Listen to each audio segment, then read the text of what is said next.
Hi friends, ನಮಸ್ಕಾರ ಎಲ್ಲರಿಗೂ. ಹೇಗಿದ್ದೀರಿ? Welcome back to my channel. I hope ನೀವೆಲ್ಲ ಆರೋಗ್ಯವಾಗಿದ್ದೀರಿ ಅಂತ ನಾನು ಭಾವಿಸ್ತೇನೆ. ಹೀಗಂತೂ ಒಂದು ಅಡುಗೆ ಮಾಡುವ ಸಮಯ ಬಂದಿದೆ. ಡಿನ್ನರ್ ಏನಾದರೂ ಮಾಡಬೇಕು ನನಗೆ. ಅದಕ್ಕೆ ಇವತ್ತು ನಾನು ಮಾಡುವ ರೆಸಿಪಿ ಏನಂದರೆ ಪಾಲಕ್ ಪನ್ನೀರು. ಸೊ ಒಬ್ಬೊಬ್ಬರದ್ದು ಒಂದೊಂದು ರೀತಿಯಾಗಿರುತ್ತೆ. ಬಟ್ ನಾನು ಈ ರೀತಿ ನನಗೆ ಯಾವಾಗಲೂ ಇಂಗ್ರೀಡಿಯೆಂಟ್ಸ್ ಕಮ್ಮಿ ಇರಬೇಕು ಮತ್ತು ಈಸಿ ಆಗಿರಬೇಕು ಮತ್ತು ಟೇಸ್ಟಿಯಾಗಿರಬೇಕು. ಅದು ಮೂರು ಕಾಂಬಿನೇಷನ್ ಇದ್ದರೆ ಮಾತ್ರ ನನಗೆ ನಾನು ಮಾಡಿದ್ದಕ್ಕೂ ಕೂಡ ಇವತ್ತಿನ ಅಡುಗೆ ಮಾಡಿದ್ದಕ್ಕೂ ಕೂಡ ಸಾರ್ಥಕ ಅಂತ ಅನಿಸುತ್ತೆ. ಸೊ ಬನ್ನಿ, ಇವತ್ತಿನ ಈ ಪಾಲಕ್ ರೆಸಿಪಿಗೆ ಏನೇನು ಬೇಕು ಅನ್ನೋದನ್ನು ನಾನು ನಿಮಗೆ ಮೊದಲಿಗೆ ತಿಳಿಸ್ತೇನೆ. ನಾನಿಲ್ಲಿ ಈ ಪಾಲಕನ್ನು ಈ ಥರ ಕ್ಲೀನ್ ಮಾಡಿರ್ತೀನಿ. ಇದು ಯಾವುದೇ ರೀತಿ ಕಟ್ ಮಾಡಲಿಕ್ಕೆಲ್ಲ ಹೋಗೋದಿಲ್ಲ. ಅದು ಬೇಯ್ದ ನಂತರ ಅದು ಮುದ್ದೆ ಆಗ್ತದೆ. ಅದಕ್ಕೆ ಕಟ್ ಮಾಡಿ ಹಾಕುವ ಅವಶ್ಯಕತೆ ಇಲ್ಲ. ನಾನು ಇದನ್ನು 3-4 ಸರಿ ತೊಳೆದಿದ್ದೀನಿ ಸೊಪ್ಪನ್ನು. ಅದನ್ನು ಈಗ ನಾನು ಬೇಯಿಸ್ಕೊಳ್ತೇನೆ. ಸೊ ಮೊದಲಿಗೆ ನಾನಿಲ್ಲಿ ಮಡಿಕೆನೇ ಇಟ್ಕೊಂಡಿದ್ದೀನಿ. ನೀವು ಯಾವ ಪಾತ್ರೆ ಬೇಕಾದರೂ ಯೂಸ್ ಮಾಡ್ಕೊಳ್ಳಿ. ಅದನ್ನು ನಾನಿಲ್ಲಿ ಬೇಯಿಸಲಿಕ್ಕೆ ರೆಡಿ ಮಾಡ್ಕೊಳ್ತಿದ್ದೀನಿ. ಈಗ ಒಂದು ಮಡಿಕೆಗೆ ನಾನಿಲ್ಲಿ ತೊಳೆದಿಟ್ಟ ಪಾಲಕನ್ನು ಹಾಕ್ಕೊಳ್ತಾ ಇದ್ದೀನಿ. ಅದು ಬೇಯ್ತಾ ಕಮ್ಮಿ ಆಗ್ತಾ ಬರ್ತದಲ್ಲ ಕ್ವಾಂಟಿಟಿ ಪಾಲಕ್ ಸೊಪ್ಪು. ಅದರ ಜೊತೆ ಒಂದು ಕಡ್ಡಿ ಪುದೀನ ಸೊಪ್ಪು ಹಾಕ್ಕೊಳ್ತಾ ಇದ್ದೀನಿ. 2 ಮೆಣಸಿನಕಾಯಿ, 4-5 ಕಡ್ಡಿಯಷ್ಟು ಕೊತ್ತಂಬರಿ ಸೊಪ್ಪನ್ನು ಹಾಕ್ಕೊಳ್ತಾ ಇದ್ದೀನಿ. ಮತ್ತು ಒಂದು ಚಿಕ್ಕ ನೀರುಳ್ಳಿನ ಇದನ್ನು ಕಟ್ ಮಾಡಿ ಇದು ಬೇಯಲಿಕ್ಕೆ ಹಾಕ್ಕೊಳ್ತೇನೆ. ಈ ಥರ ಇದನ್ನು ಸ್ವಲ್ಪ ರಫ್ಲಿ ಚಾಪ್ ಮಾಡಿ ಇದು ಬೇಯಲಿಕ್ಕಲ್ಲ. ಸಣ್ಣ ಏನು ಕಟ್ ಮಾಡುವ ಅವಶ್ಯಕತೆ ಇಲ್ಲ. ಈ ಥರ ರಫಾಗಿ ಕಟ್ ಮಾಡಿ ಬೇಯಲಿಕ್ಕೆ ಹಾಕ್ಕೊಳ್ಳೋಣ. ಅದೇ ರೀತಿ ಇಲ್ಲಿ ಅರ್ಧ ಟೊಮೆಟೊ ತೊಗೊಂಡಿದ್ದೀನಿ. ಅರ್ಧದಿಂದ ನಾನು 1/4 ಭಾಗ ಒಗ್ಗರಣೆಗೆ ಇಡ್ತಿದ್ದೀನಿ. 1/4 ಭಾಗ ಮಾತ್ರ ಇದನ್ನು ಕಟ್ ಮಾಡಿ ಬೇಯಲಿಕ್ಕೆ ಹಾಕ್ಕೊಳ್ತಿದ್ದೀನಿ. ಅದ್ರ ಜೊತೆನೆ 5 ಎಸಳು ಬೆಳ್ಳುಳ್ಳಿ ಕೂಡ ಹಾಕ್ಕೊಳ್ಳೋಣ. ಮತ್ತೊಂದು 5 ಎಸಳು ಗೋಡಂಬಿನ ಹಾಕ್ಕೊಂಡು ಇದನ್ನು ಸ್ವಲ್ಪ ನೀರು ಹಾಕಿ ಬೇಯಿಸ್ಲಿಕ್ಕೆ ಇಟ್ಕೊಳ್ಳೋಣ. ಸ್ವಲ್ಪ ನೀರು ಹಾಕ್ಕೊಳ್ಳೋಣ. ಇದಕ್ಕೆ ಬೇಯಬೇಕಲ್ಲ, ಮಡಿಕೆ ಅಲ್ಲ, ಅದರಿಂದ ನಾನ್ ಸ್ಟಿಕ್ ಅದು ಇದಕ್ಕೆ ಅವಶ್ಯಕತೆ ಇಲ್ಲ. ನೀರಿಂದ ಮುಚ್ಚಿಡೋಣ, ಬೇಗ ಬೇಯ್ತದೆ.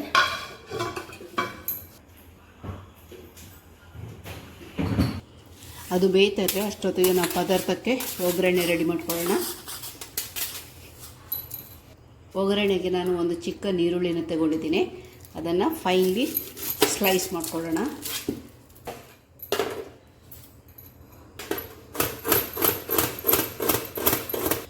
ಈಗ ಗ್ಯಾಸಲ್ಲಿ ಒಂದು ಪಾತ್ರೆ ಇಟ್ಕೊಂಡು ಇದು ಒಗ್ಗರಣೆ ರೆಡಿ ಮಾಡ್ಕೊಳ್ಳೋಣ. ಈಗ ಪಾತ್ರೆ ಬಿಸಿ ಆಗ್ತಾ ಬರುವಾಗ ಅದಕ್ಕೊಂದು 2 ಟೇಬಲ್ ಸ್ಪೂನಷ್ಟು ಎಣ್ಣೆ ಹಾಕ್ಕೊಳ್ಳೋಣ. ಕಟ್ ಮಾಡಿರುವ ನೀರುಳ್ಳಿನ ಹಾಕ್ಕೊಳ್ಳೋಣ. ಇದು ಫ್ರೈ ಆಗ್ತಾ ಬರುವಾಗ ಇಲ್ಲಿ ಏನು ನಾನು ಟೊಮೆಟೊನ ಇಟ್ಕೊಂಡಿದ್ದೇನೆ ಅದನ್ನು ಕಟ್ ಮಾಡ್ಕೊಳ್ತೇನೆ.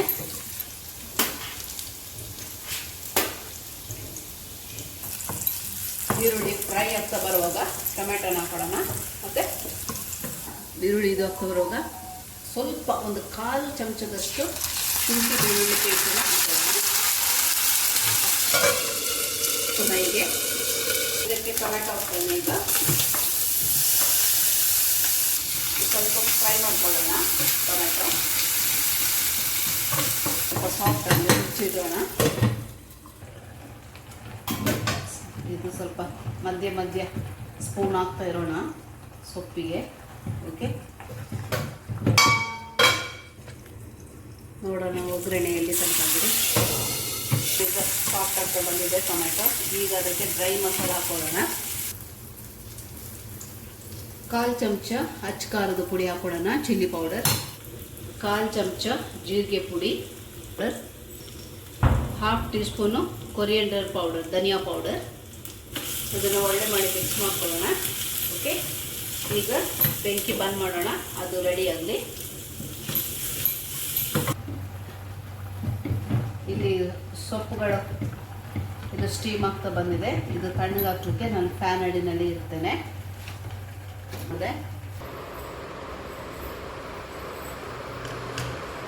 ಇದು ಸ್ವಲ್ಪ ಫ್ಯಾನ್ ಗಾಳಿಗೆ ಹಾಕಿ ಇಡೋಣ.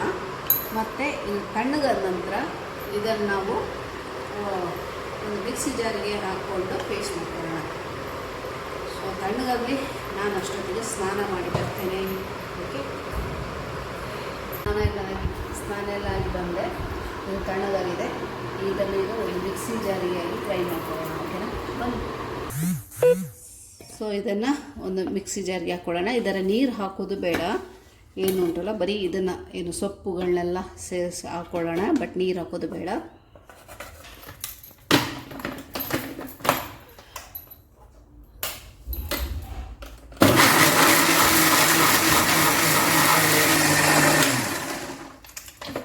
ಸೊ ಇದು ಪೇಸ್ಟ್ ಆಗಿದೆ. ಬೇಗ 2 ನಿಮಿಷ ಸಾಕು ನೋಡಿ, ಒಳ್ಳೆ ಪೇಸ್ಟ್ ಆಗಿದೆ.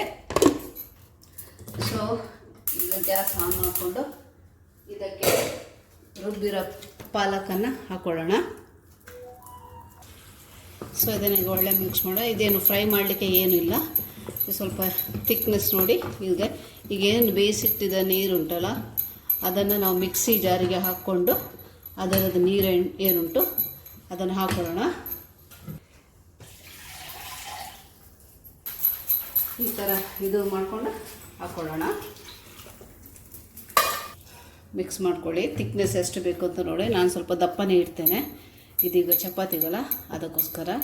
ಅನ್ನಕ್ಕೆ ಬೇಕಾದರೂ ಸಾರು ತುಂಬ ಬೇಕು ಅಂದರೆ ಸ್ವಲ್ಪ ತೆಳು ಮಾಡ್ಕೊಳ್ಳಿ. ನಮಗೆ ಸ್ವಲ್ಪ ಸಾರುಗಳು ಕಮ್ಮಿ, ಸ್ವಲ್ಪ ತಗೊಳ್ತೀವಿ. ಇಂಥದ್ದೆಲ್ಲ ತರಕಾರಿ ಸಾರು, ಬೇಳೆ ಸಾರು, ಅದೆಲ್ಲ ನೀರು ಸಾರು ತುಂಬ ಇಷ್ಟ ಆಗ್ತದೆ ನನಗೆ. ಎಸ್ಪೆಷಲಿ ಮನೆಯವರಿಗೆಲ್ಲ ಎಲ್ಲದೂ ದಪ್ಪನೇ ಬೇಕು. ಸ್ವಲ್ಪ ಬೇಕಾದರೆ ನೀರು ಹಾಕ್ಕೋಬೋದು ನೋಡಿ. ಈಗ ಚಟ್ನಿ ಥರ ಉಂಟು, ಸ್ವಲ್ಪ ಹಾಕ್ಕೋಬೋದು. ಸ್ವಲ್ಪ ಹಾಕ್ಕೊಂಡಿದ್ದೀನಿ.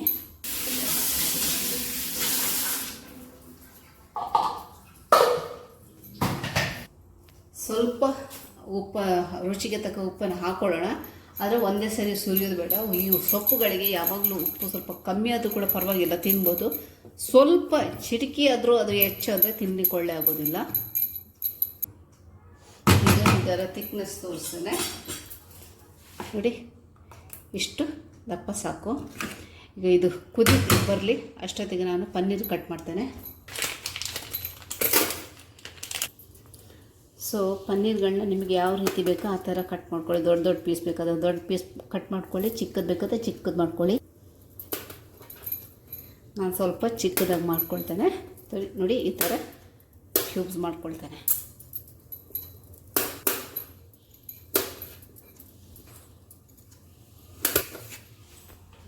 ಗ್ಯಾಸಲ್ಲಿ ಒಂದು ಪ್ಯಾನ್ ಇಟ್ಕೊಂಡಿದ್ದೀನಿ. ಅದಕ್ಕೆ ಸ್ವಲ್ಪ ಎಣ್ಣೆ ಹಾಕ್ಕೊಳ್ಳೋಣ. ಈಗ ಇದು ಪನ್ನೀರನ್ನು ಇದಕ್ಕೆ ಹಾಕ್ಕೊಳ್ಳೋಣ ಅಷ್ಟೇ. ಅದರ ನೀರನ್ನು ತೆಗೆಯೋಣ. ಇದು ಪನ್ನೀರ್ ಅದು ನೀರಿನ ಅಂಶ ಇರ್ತದಲ್ಲ, ಅದು ಒಂದು ಅಬ್ಸರ್ವ್ ಹೋಗಲಿ. ಆ ನೀರಿನ ಅಂಶವನ್ನು ಹೋಗಿ ಅಷ್ಟೇ. ಲೈಟಾಗಿ ಇದನ್ನು ಆಚೆ ಈಚೆ ಇದು ಮಾಡ್ತಾಯಿತ್ತು. ಹೆಚ್ಚು ಪ್ರೆಸ್ ಮಾಡಲಿಕ್ಕೆ ಹೋಗಬೇಡಿ, ಯಾಕಂದರೆ ಪನ್ನೀರ್ ಪುಡಿ ಆಗೋ ಚಾನ್ಸಸ್ ಇದೆ. ಸಾರು ಕುದಿ ಬರ್ತಾಯಿದೆ. ಇದನ್ನು ಉಪ್ಪು ನೋಡ್ತಾನೆ. ಸಕ್ಕತ್ತಾಗಿ ಬಂದಿದೆ. ಓಕೆ, ಸೊ ನೋಡ್ಬೋದು. ಇದರ ನೀರೆಲ್ಲ ಡ್ರೈ ಆಯಿತು. ಬೆಂಕಿ ಬಂದ್ ಮಾಡಿ ಈ ಪನ್ನೀರನ್ನು ಅದಕ್ಕೆ ಹಾಕ್ಕೊಳ್ಳೋಣ.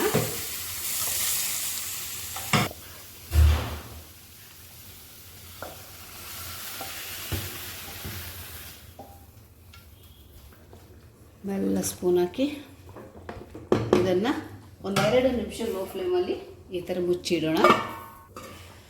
ಸೊ ಓಕೆ, ಒಳ್ಳೆ ಕುದಿ ಬಂದಿದೆ. ಜಸ್ಟ್ ನೋಡ್ತೇನೆ. ಫೈನಲ್ ಬೆಂಕಿ ಬಂದ್ ಮಾಡೋಣ.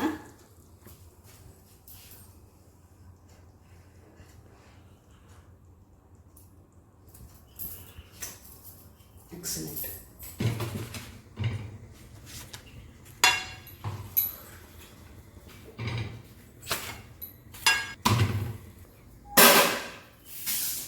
ಸೊ ಚಪಾತಿನೂ ಮಾಡಿಯಿತು. ಮಗಳಿಗೆ 1 ಚಪಾತಿ ಸಾಕಂತೆ. ಸೊ ಅವಳಿಗೆ ಮೊದಲಿಗೆ ಕೊಡ್ತೇನೆ. ಒಬ್ಬಳು ಮಗಳು ಸ್ವಲ್ಪ ತಲೆನೋವು ಅಂತ ಮಲಗಿದ್ಲು. ಇವಳಿಗೆ ಪನ್ನೀರ್ ನೋಡಿ ನಿದ್ರೆ ಬರಲಿಲ್ಲ. ಹೋಗಿ ಮಲಗು ಅಂತ ಹೇಳಿದೆ. ಹೌದೌದು, ನೀವು ಒಳ್ಳೆ ಮಾಡಿ ಪನ್ನೀರ್, ಟೇಸ್ಟಿ ಪನ್ನೀರ್ ತಿನ್ನಿ, ನನಗೆ ಮಾತ್ರ ಮಲಗಲಿಕ್ಕೆ ಹೇಳ್ತೀರಾ ಅಂತ ಹೇಳಿದ್ಲು. ಅದಕ್ಕೋಸ್ಕರ ಅವಳಿಗೆ ಕೊಡ್ತೇನೆ.